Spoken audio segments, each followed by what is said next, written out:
Welcome to tonight's video on section 11.4, Introduction to Derivatives.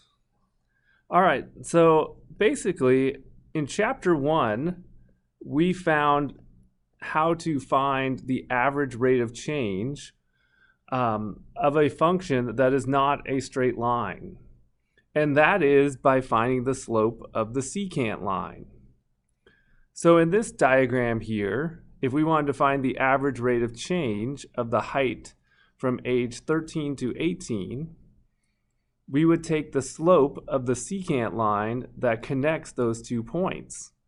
Because if you notice, the slope of this curved line is not going to be the same in each point. So what we do is we connect the 2 points with a straight line called a secant line, and we find the slope of that secant line. So remember, slope is y2 minus y1, so 76 minus 57, over x2 minus x1. So we have 19 over 5, or 3 4/5 inches. So that means the average rate of change of this person from age 13 to 18 was 3.8 inches, or 3 4/5 inches. Some years it might have been bigger, some years not as much, but that was the average rate of change over that span. This next diagram shows us what happens basically if the change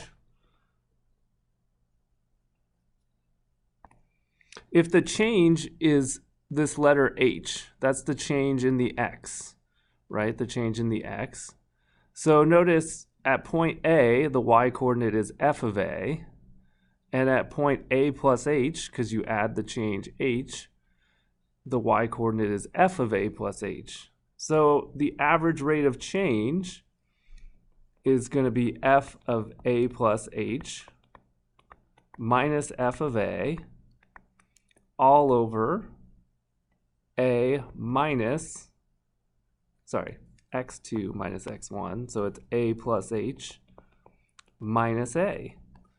And notice the a's cancel out, so you're left with f of a plus h minus f of a all over h. And that's how you find the average rate of change between 2 points by finding the slope of the secant line.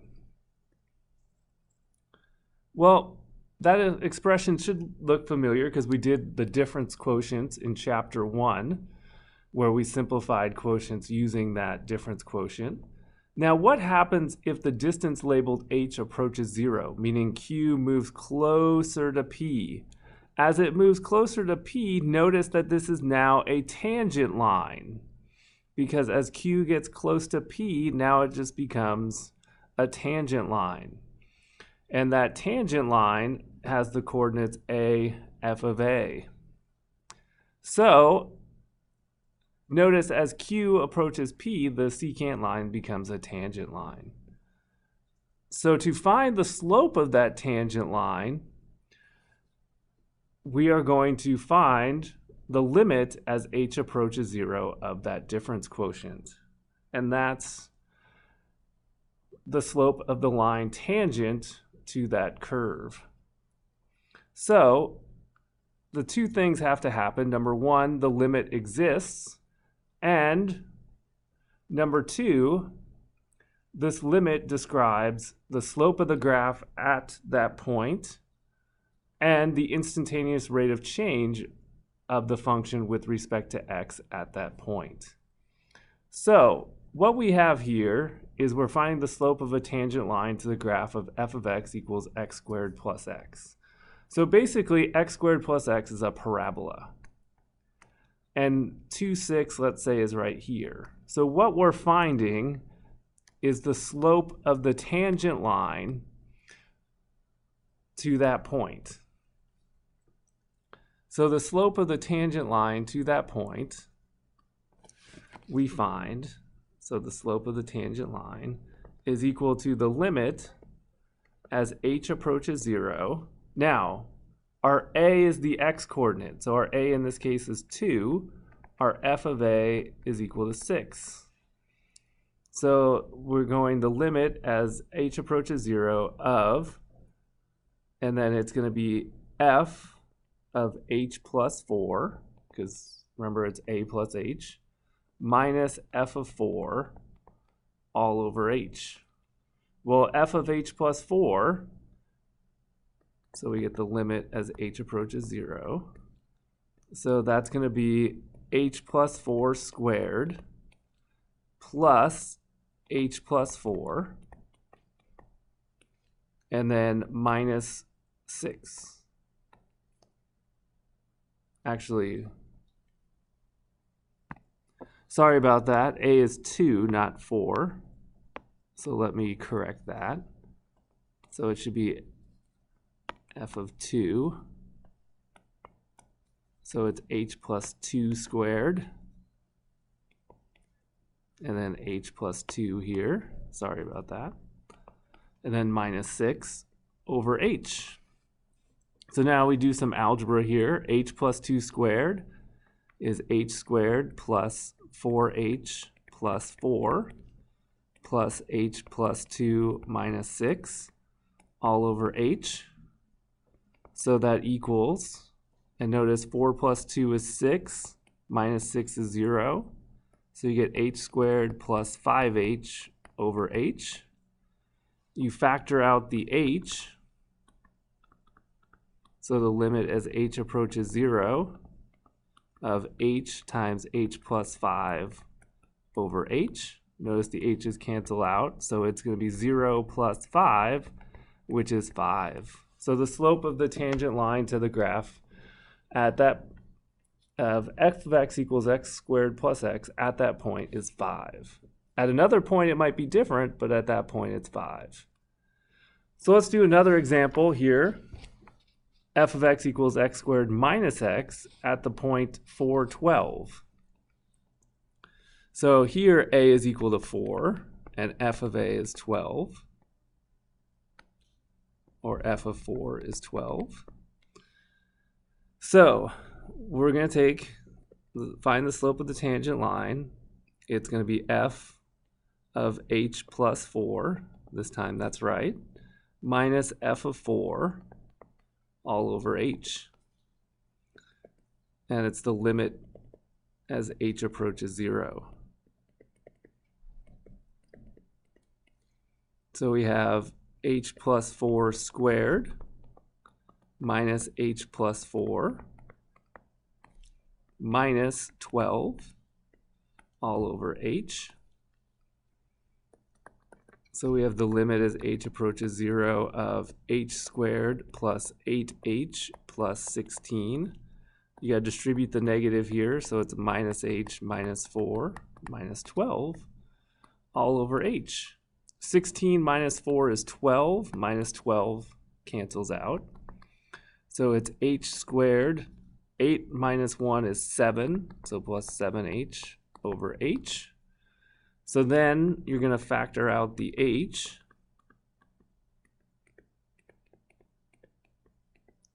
And notice now you can put the 0 in. So 0 plus 7 is 7. All right, so next, we're going to take this a step further. So we're going to write the slope-intercept equation of the tangent line at the point. So first we have to find the slope. So we're going to do the same thing. So the slope of the tangent line is equal to the limit as h approaches 0. In this case, a is 4. So we're going to go f of h plus 4 minus f of 4 all over h. So we're going to take the limit. Well, we'll go this way since we don't have as much room.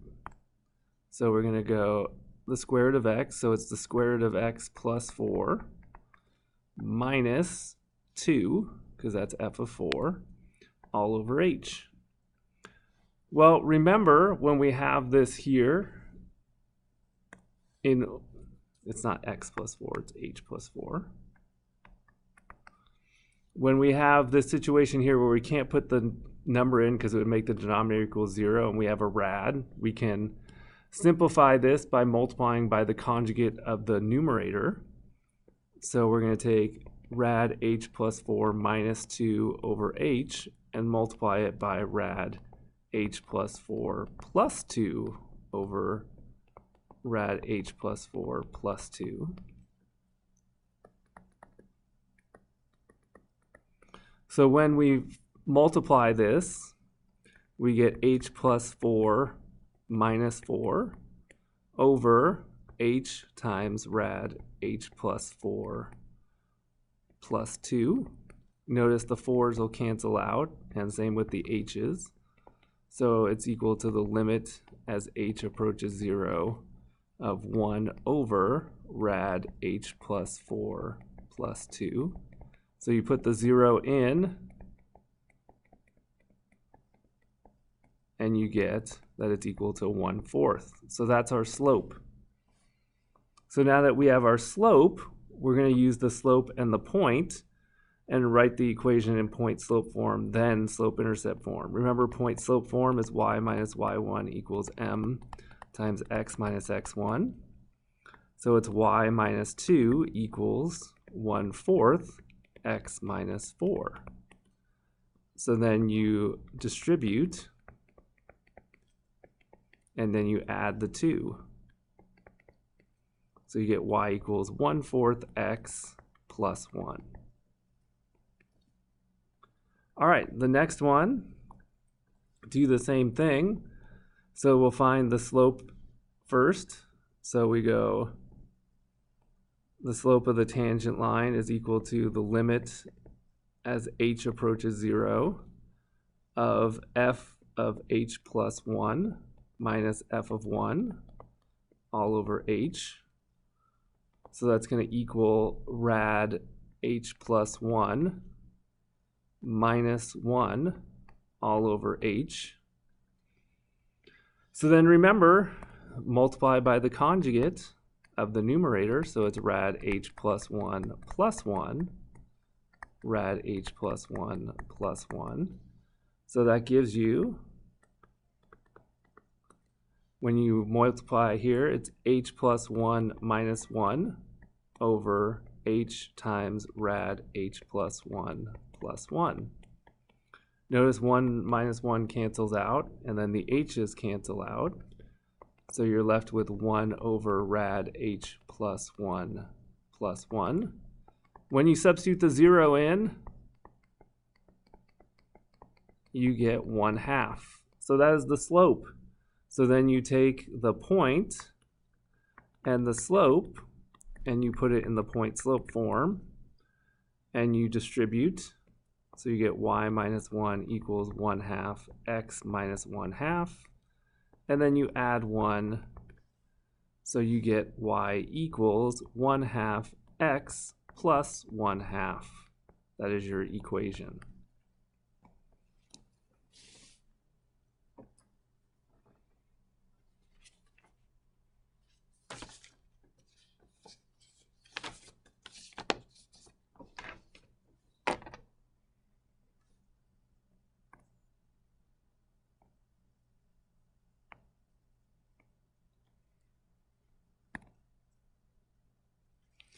So there are the values for the derivative. The derivative you got by finding here. I don't know where the video cut off.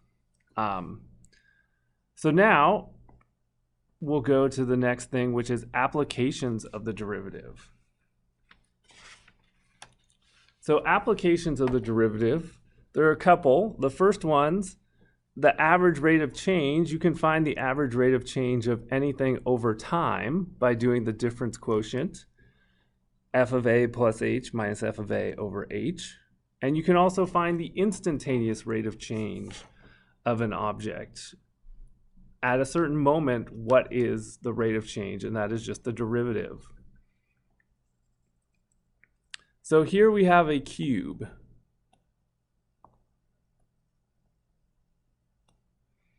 So we have f of x equals x to the third. And we want to find the average rate of change of the volume with respect to x as x changes from 5 to 5.1, because x is the length, height, and width of the cube. So here we go f of 5 minus, sorry, it's f of a plus h, so it's f of 5.1 minus f of 5 all over 0.1, because 0.1 is the change, that's the h. So basically we have 5.1 to the third minus 5 to the third all over 0.1. When you type that in your calculator, you get 76.51 cubic inches. So we say the average rate of change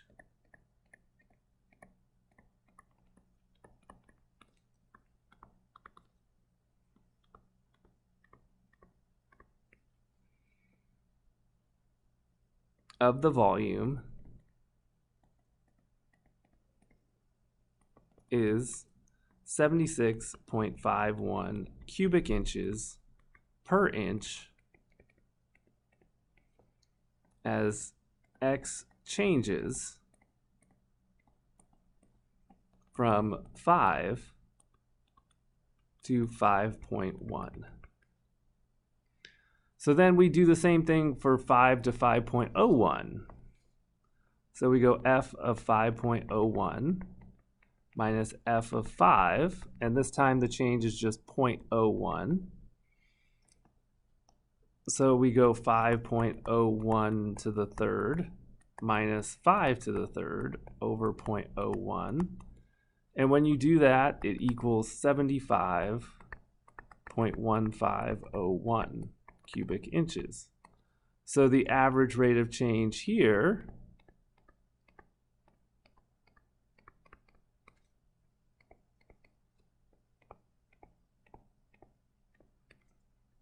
is 75.1501 cubic inches per inch as x changes from 5 to 5.01. Now the instantaneous rate of change means that we have to find the derivative. So we find f prime of x. So that's the limit, remember, as h approaches 0, of f of x plus h, which in this case would be x plus h cubed, minus f of x, which would be x cubed, all over h. X plus h to the third, you could FOIL it out, or you could do the binomial theorem. Either way, when you do that, you get x to the third plus 3x squared h plus 3x h squared plus h to the third minus x to the third over h. Notice the x to the thirds cancel out. So you get 3x squared h plus 3x h squared plus h to the third over h. When you factor out the h, you get 3x squared plus 3xh plus h squared over h. So now when you take the limit as h approaches 0, it's 3x squared plus 3x times 0 plus 0 squared. So basically it's equal to 3x squared. So that is your derivative. So to find the instantaneous rate of change at 5, you find f prime of 5, which is 3 times 5 squared, which is 75 cubic inches. And that is the instantaneous rate of change. So we'll write that by saying the instantaneous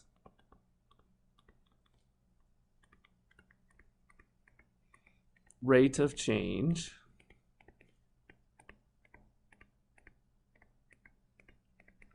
of the volume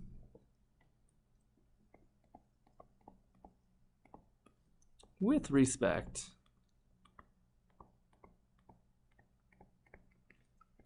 2x at the moment x equals 5 is 75 cubic inches per inch.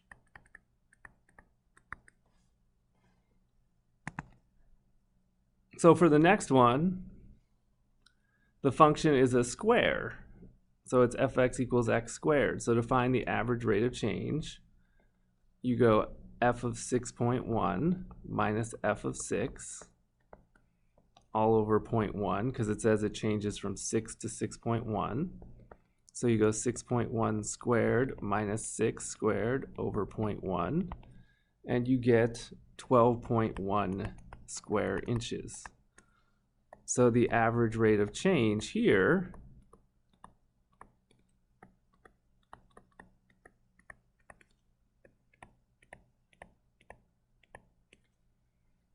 is 12.1 square inches per inch as x changes from 6 to 6.1 inches. Then the next one, it says from 6 to 6.01, so you go f of 6.01 minus f of 6 all over 0.01. So it's 6.01 squared minus 6 squared over 0.01. So it becomes 12.01 square inches. So the average rate of change here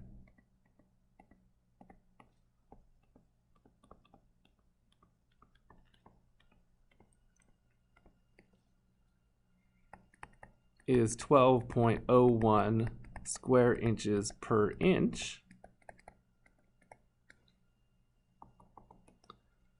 as x changes from 6 to 6.01 inches.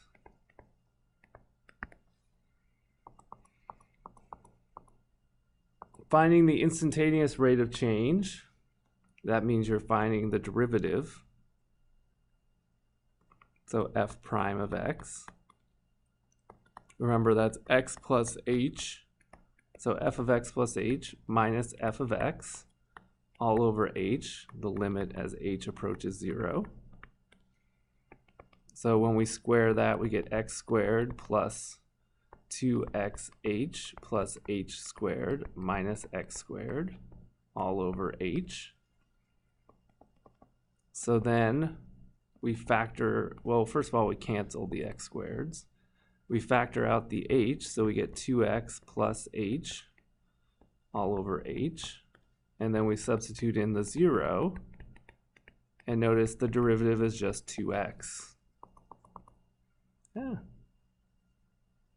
So f prime of x is equal to 2x. So the instantaneous velocity at 6, so f prime of 6, is equal to 12.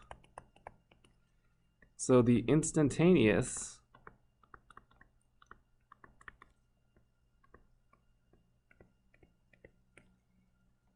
rate of change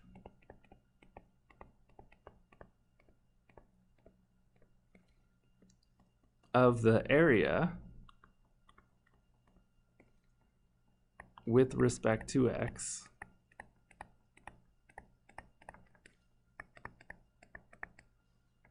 when x equals 6 is 12 square inches per inch. All right, and that makes sense because if you notice up above, the rate of change as h gets less, because h was 0.1, it's 12.1. When h was 0.01, it was 12.01. So notice it's getting closer to 12. So the limit as h approaches 0 should be 12, yes. So then the last thing, calculus is often applied to position functions, like the object at a certain height over a certain amount of time. So for example, we have the position function here when a ball was thrown straight up from a rooftop 160 feet high with an initial velocity of 48 feet per second. The function given here is negative 16t squared plus 48t plus 160. That describes the ball's height above ground, that's the height s, in feet t seconds after it's thrown. So two questions come here. What is the instantaneous velocity? Instantaneous velocity. I'll figure it out. All right. Of the ball 2 seconds after it's thrown. So you got to find the derivative. Instantaneous velocity means derivative. So s prime of t is equal to, so remember, that's f, or in this case it's s of t plus h minus s of t all over h, the limit as h approaches 0. So this function here, notice if you put t plus h in it, you're going to have negative 16 t plus h squared plus 48 t plus h plus 160 minus, and then you have negative 16 t squared plus 48t plus 160 all over h. So when we simplify that, I'll keep the brackets. We get negative 16 and then I multiply there, so it's t squared. Actually, I don't need the bracket.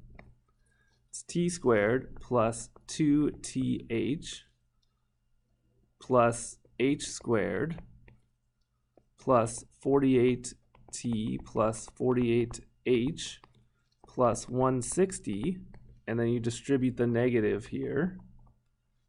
Notice the negative gets distributed, so it's plus 16t squared plus 48t plus minus 48t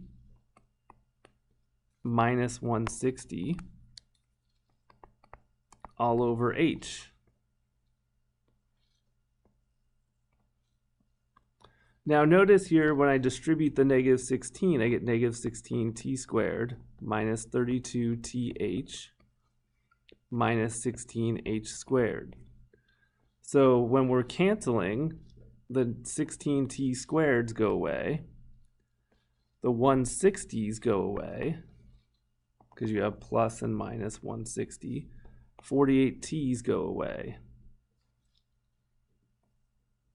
So when we're looking, we're left at s prime of t is equal to the limit as h approaches 0 of negative 32th minus 16h squared plus 48h all over h. So notice if you factor out the h and you cancel, you're left with negative 32t minus 16h plus 48.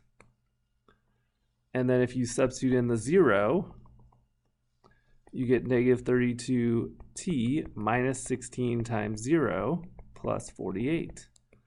So the derivative is negative 32t plus 48. That's the derivative.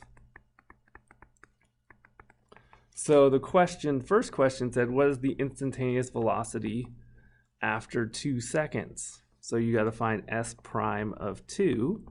So that's equal to negative 32 times 2 plus 48. So that's equal to negative 16 feet per second.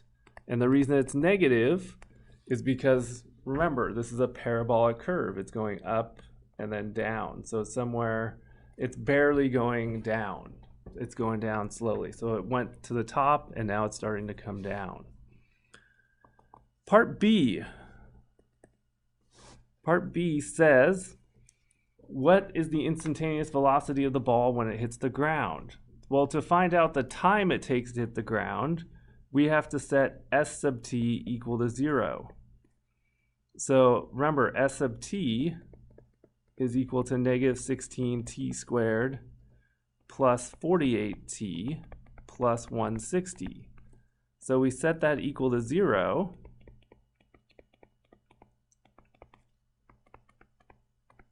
And then we solve. Well, we can factor out the negative 16.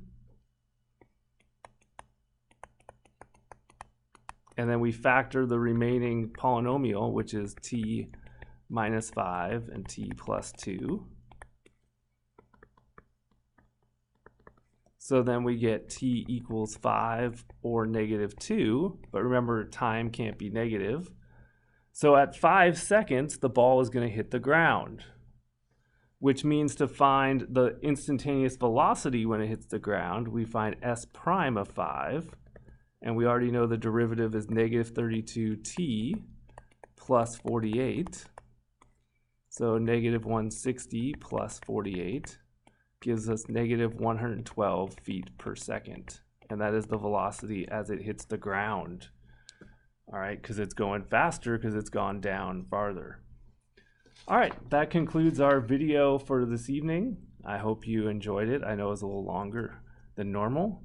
And I will see you tomorrow in class. Have a good evening.